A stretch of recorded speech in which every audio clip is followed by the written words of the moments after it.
Hey everybody, and welcome to One More Round with Rob. Here today we're going to be talking about the UFC's lightweight division and where I see it moving forward from here. And this is kind of all in regards to those top six guys. So the top six guys that are still considered in the top of the division, even after UFC 257 went down, kind of your top six guys, where everyone ranks and who I see them best matching up with moving forward. So, top six guys are still Dustin Poirier, Charles Oliveira, Conor McGregor, Justin Gaethje, Michael Chandler, and Tony Ferguson. In the rankings, they're listed from number 1 to number 6 in this order. It goes Dustin Poirier at number 1, Justin Gaethje number 2, Charles Oliveira number 3, Michael Chandler number 4, Tony Ferguson at number 5, and Conor McGregor finishing out the top 6 at number 6. So, what's next for these guys? There's a whole jumble going on here, especially with Khabib Nurmagomedov, who was the undisputed UFC Lightweight champion back in October.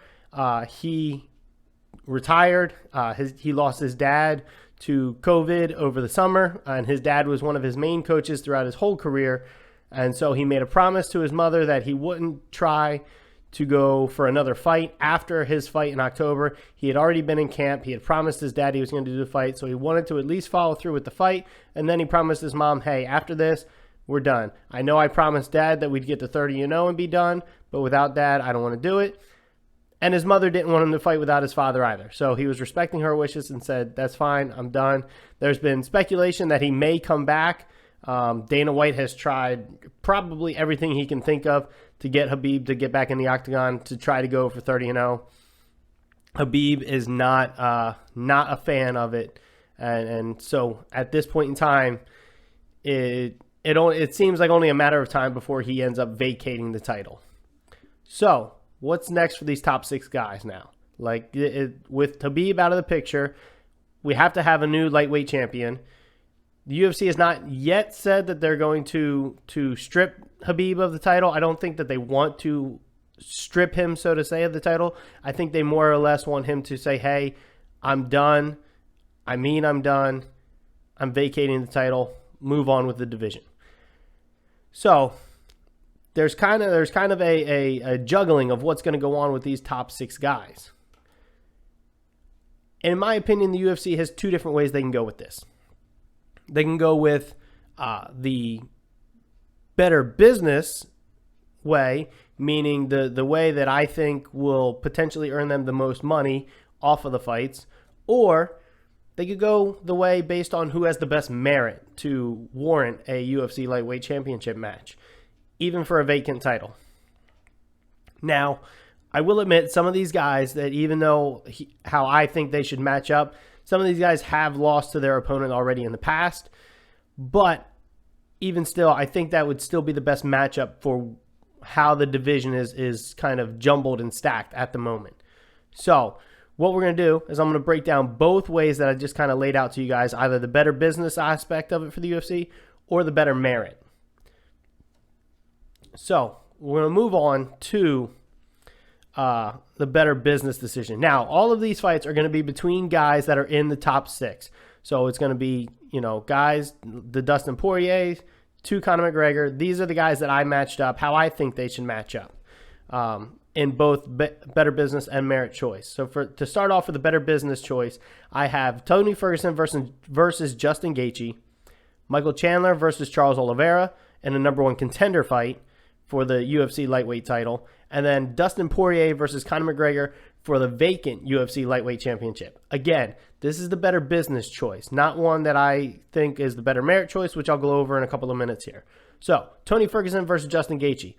Tony Ferguson had been on a tear in the lightweight division all the way up until he met Justin Gaethje back in May of last year, where they fought for the UFC interim lightweight championship. Khabib was supposed to fight Tony Ferguson in April. That fight fell through because of COVID. And then again in May, the fight fell through again. That fight was cursed. Unfortunately, it looks like now we're never going to be able to see that fight, which is it's a real bummer for the sport of MMA. Moving on, though, since we can't have it, Tony Ferguson fought Justin Gaethje for the interim lightweight title. The winner of that fight would then get Khabib later last year. Tony Ferguson lost to Justin Gaethje by 5th round stoppage, I believe it was. It was either 5th or 4th round. I don't remember off the top of my head right now. But Justin Gaethje controlled essentially the whole fight. There were some portions of the fight there where Tony Ferguson got off some good offense, but a lot of it was Justin Gaethje really controlling the pace, which was really surprising to a lot of people. However, that being said, Justin is also coming off a loss to Khabib just this last October, where he was finished in the 2nd round by triangle, which was an amazing triangle done by Khabib. So both guys coming off of a loss. Both guys coming off of, Tony Ferguson is coming off another loss in December to Charles Oliveira, who is also on this list. So Tony Ferguson's coming off of 2 losses. Justin Gaethje's coming off of 1 loss. Both guys, though, in their last 1 or 2 fights have lost in a title fight. So with that being said, I think this is a fight to make where both guys, the winner is going to be able to kind of propel himself back into that title contention picture. I think it would be a good win for either guy. Tony Ferguson obviously getting one back that, Justin Gaethje got on him back in May, or Justin Gaethje really putting the stamp on it and saying, no, I'm the better fighter out of me and Tony. Either way, the winner of this fight, I think, gets back on the track towards a title shot. Moving on. Charles Oliveira versus Michael Chandler. Like I said, this would be the #1 contender fight and the better business choice for the UFC and how to match up these fighters. Charles Oliveira on a tear at lightweight, including 2 of his last 3 wins coming by finish. His only decision win in his last 3 fights was against Tony Ferguson back in December, and before Justin Gaethje, it seemed impossible to finish Tony Ferguson. Tony Ferguson was just an animal. So Charles Oliveira not being able to finish him, I don't think that's a knock on Charles Oliveira. I just think it shows the toughness that Tony Ferguson still has. But that being said, Charles Oliveira dominated that fight against Tony Ferguson. Absolutely dominated him from bell to bell, stand-up, wrestling, jiu-jitsu, everything was Charles Oliveira dominating that fight. That being said, with Michael Chandler coming into the UFC, his first fight was at UFC 257 against Dan Hooker. Michael Chandler came in from Bellator MMA, which is kind of the main competitor to the UFC in the United States. And he was a multiple-time lightweight champion over in Bellator. Arguably one of the best lightweights in the world, and at some points in time, arguably the best lightweight in the world, even while he was in Bellator. Comes into UFC 257 against Dan Hooker. Everyone's saying, hey, let's see what this guy really has. Can he really make it in the UFC? He answered that question with an astounding yes. He stopped Dan Hooker in the first minute of the fight with a great hook that just caught Hooker, put him out, and that was it. So I think he definitely answered that question of, yeah, I can hang in the UFC. That being said, on both fighters, I think the record for Charles Oliveira leading up to now, and Michael Chandler coming in and putting a stamp on Dan Hooker, who is an incredibly tough guy, definitely would warrant these two coming in and mixing it up and saying, hey, let's see who gets the title shot between the two of us. Let's see who is the true #1 contender should the UFC go this route of choosing fights. Now, that being said, if there is a #1 contender fight, there's got to be a champion for that #1 contender to fight. So, in the better business choice that I think the UFC could matchmake, you will have Dustin Poirier versus Conor McGregor for the UFC Lightweight Championship. Now, these two have swapped wins, both by finish. So they first faced off back in 2014, but that was down at featherweight. So that was down at the 145 pounds. The UFC's lightweight division caps at 155 pounds. So when they first faced off in 2014, they fought at featherweight. Conor McGregor got the better of Dustin Poirier. Now, Conor McGregor was also a different fighter in the build-up to that fight. He was different than his composure had been in the build-up to the UFC 257 fight. His composure back when they fought in 2014, he was a wild man. He was what most people are saying, the old Conor McGregor. So that really got into Dustin's head when they first fought. And because of that, Conor was able to finish him. Now, coming into UFC 257, Conor had a little bit of a different demeanor, much like the demeanor he had when he fought last year against Donald Cowboy Cerrone. It was a very calm, very cordial, and pleasant demeanor. And a lot of people think that played to his disadvantage. And they may be right, because Dustin won this fight. Dustin won this fight in second round by knockout, which was the first time that Conor had ever been stopped in his career that way. So, now, here's the thing. I also think Dustin is better suited at 155 pounds. When he lost to Conor McGregor back in 2014, they decided to move back to 155 pounds, and he was just on fire. I think his lone loss before he fought Khabib was to Michael Johnson. I may have missed a fight in there where he lost. Regardless, he was on a tear. He was getting win streaks that he wasn't able to get when he was at featherweight, and I think that was just because he was depleting himself too much. At 155 pounds, he looks more full. He probably feels more full. I can't say for certain because I'm not going to speak for the man, but he definitely looks more full than he did at 145 pounds, and I think it plays for his advantage. Now, a lot of people are going to say that's a crazy fight choice, Rob. Conor McGregor just got knocked out by this guy. Not only did he get knocked out by this guy, he showed that he had no answer for the low kicks that Dustin was throwing. And I understand that. Like I said, this is the better business choice. You know, coming off a knockout like that, I think Conor needs to get in there one more time and show that he can get a win over a top guy and deserves a title shot. However, Conor McGregor is the biggest draw that the UFC has ever seen. Like, we're talking, he's not now. I'm going to make this statement, and I know people are going to say, Rob, you're crazy again. But he's pulling what would be equivalent in boxing of Floyd Mayweather money.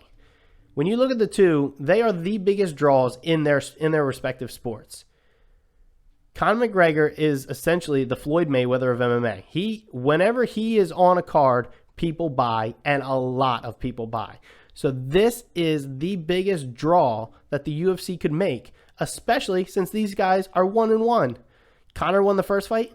Dustin won the second fight. They both won by stoppage, so they both have an argument that, hey, my striking was better than that guy, and I was better than that guy and tougher than that guy on that night.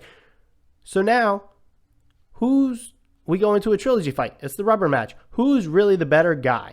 That's what this fight would also seek to prove. Conor is also, since his loss to Dustin, stated multiple times that he is highly interested in chasing that trilogy fight against Dustin, and he would like it to be for the vacant UFC Lightweight Championship. Dustin Poirier has also said that he himself, if Khabib is retired, feels that he is the UFC Lightweight Champion already just because of everything he's done in the division. And I find it hard to argue with him on that as well. But there's nothing made official on that. So if Khabib does vacate it, I'm not sure that they're going to put the belt on anybody, and I'm sure that they're going to have a vacant title fight for it. If they're going to go the better business route, this is probably the title fight that they're going to be looking to make. Now, all that being said, I don't think that that's the way that they should go with it. I think, and a lot of other people think, that there are guys that merit that title shot a lot better than Conor McGregor. Dustin Poirier, I think a lot of people would say, does still merit that. But here's what I'm going to do now. I'll give you guys the rundown of how I think the better merit choice that the UFC could match these guys up. So for the better merit choices, I'm going to put Tony Ferguson up against Justin Gaethje, Conor McGregor going up against Michael Chandler. Now this will be your number one contendership fight. And then Dustin Poirier versus Charles Oliveira, and that would be for the vacant UFC Lightweight Championship. So Tony Ferguson versus Justin Gaethje, same reasons I gave above. Justin won the first fight against Tony back in May. Tony has since lost to Charles Oliveira as well. Justin has since lost to Khabib. Both guys coming off losses. I think it's a great way to get one of these guys back on track. And it's either a way for Tony to say, hey, that was just that night. It wasn't my best night. He caught me on an off night. I'm better than him. Or at least able to even up the series. Or Justin could come in and put a stamp on it and say, no, man, I'm the better fighter. I'm tougher than Tony Ferguson. I'm better than Tony Ferguson. And I deserve to get back on track towards that title. The Conor McGregor-Michael Chandler fight for the #1 contendership. Conor McGregor's coming off a loss. As I stated just 2 minutes ago. Michael Chandler is coming off a win against Dan Hooker on the same card. So, I definitely think it would be interesting to see how these two match up. Now, I think Michael Chandler would give Conor a lot of trouble with his wrestling. Conor has really good wrestling. Let me put that out there. Conor has really good wrestling. You can see it especially against Khabib. When he fought Khabib, now I'm not saying that his wrestling is on the level of Khabib's or he is an elite wrestler, but what I'm saying is he trained his wrestling enough for Khabib, and you could tell he trained his wrestling enough for Khabib because Khabib was actually having to go through a level progression to get Conor to the ground on a few occasions, not every occasion, but on a few occasions, and that's more than what a lot of people can say from when they fight Khabib. Now, Michael Chandler has some phenomenal wrestling. So I think it would be interesting to see how Conor would do handling Michael Chandler's wrestling, even with as good of his defense is. And I also think it would be interesting to see how Michael Chandler handles the hype and the press and the amount of star power attention that comes along with being in a Conor McGregor fight. Now, I'm not saying that Michael Chandler hasn't been in high-profile fights. He's fought Patricio and Patricky Pitbull, which are two of the top guys in Bellator. In my opinion, they're probably in the top 5, if not the top 2 or 3 pound-for-pound fighters in Bellator. Those two brothers are phenomenal. Michael Chandler's fought both of them, and I believe he's fought one of them on multiple occasions. I don't remember which brother, but I believe he's fought him on multiple occasions. So he's had fights where he's fighting, the biggest guys in the organization. It also will kind of show a guy how Michael Chandler would hold his own against a guy that could be in the top 5 of the UFC lightweight division. Could be a top 5 guy in the world at lightweight in Conor McGregor. The only reason I think he's out of the top 5 is because of how he lost to Dustin. I think if Dustin had taken him to a decision, I don't think Conor would have fell out of the top 5. I think he would have bumped Tony back to... I think him and Tony would have flip-flopped positions. So Tony would have been bumped to 6. Conor would have been at 5. And I think that would be fair. So I think it would be very interesting to see how Michael Chandler would handle all of that. Now, again, like I said earlier, if they're fighting for a #1 contendership, they got to be chasing somebody who's going to have the title. That's where Dustin Poirier versus Charles Oliveira for the vacant UFC Lightweight Championship would come into play. These two guys, in my opinion, are the two most merited UFC lightweights to fight for a title as of today. Dustin's only loss recently is coming to Khabib. Charles Oliveira is on a tear at lightweight.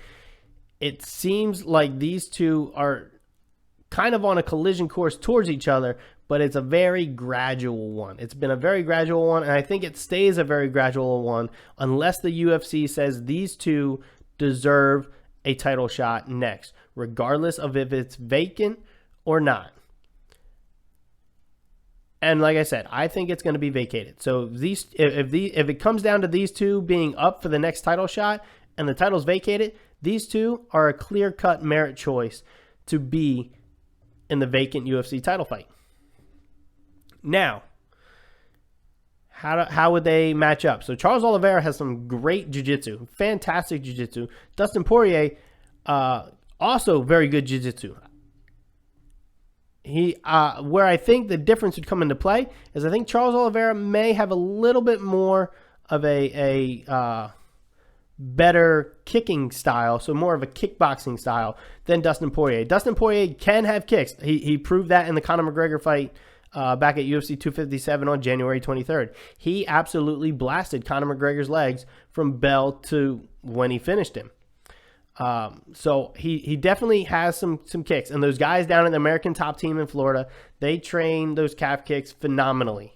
I'm not saying that he doesn't have good kicks, but I think Charles Oliveira has a little bit of a better kickboxing style when he's on the feet. That being said, Dustin Poirier, as far as a boxing style goes, I think has an advantage in that aspect of the game. So it would all depend on how they chose to engage while they're in the stand-up game. Now, once they hit the mat, I don't really know who I would give the advantage to, guys. I would lean towards Charles Oliveira. I think his dexterity is just a little bit better, and that would help him get into some different positions that maybe Dustin would have had a harder time sweeping him into, or he would be able to sweep Dustin out of positions and make it a little bit harder for Dustin.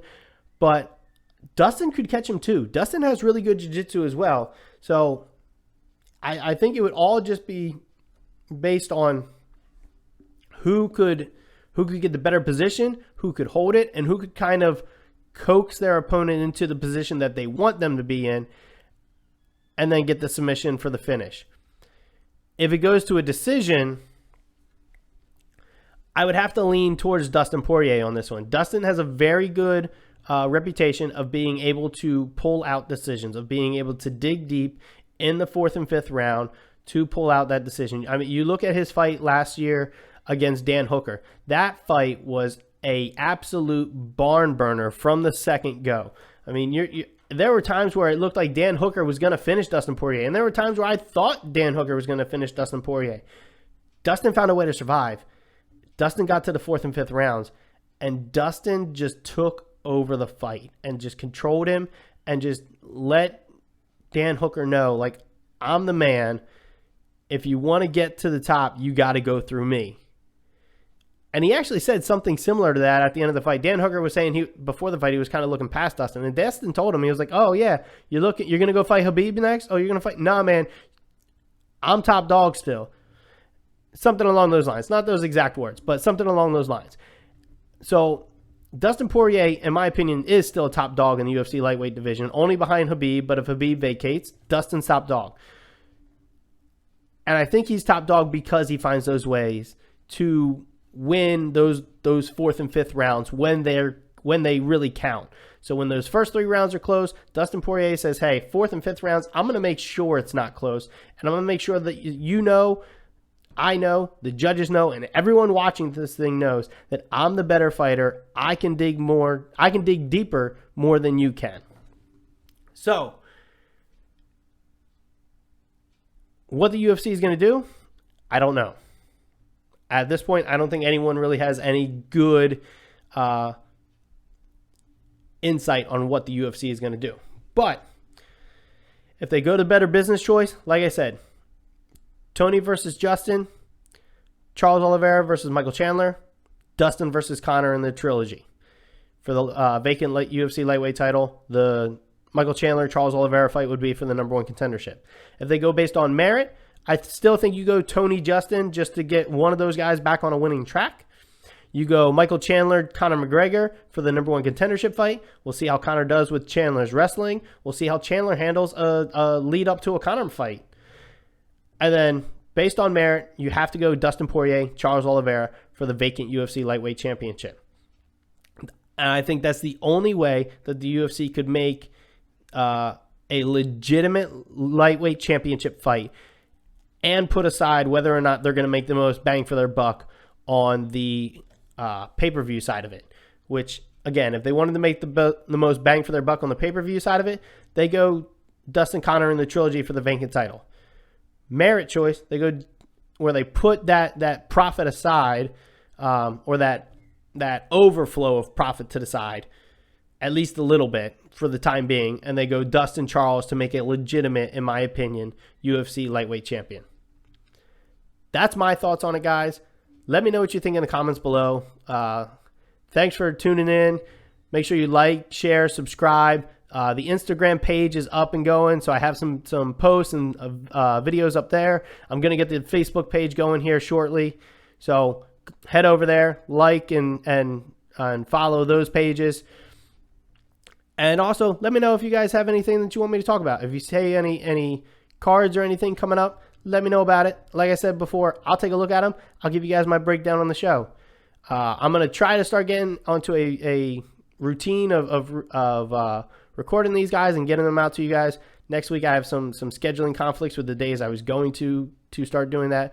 So definitely the following week, you guys will get more of a scheduled output of these guys. But until then, I'm Rob, and you guys just went one more round with Rob. Have a good one, guys. We'll see you next time.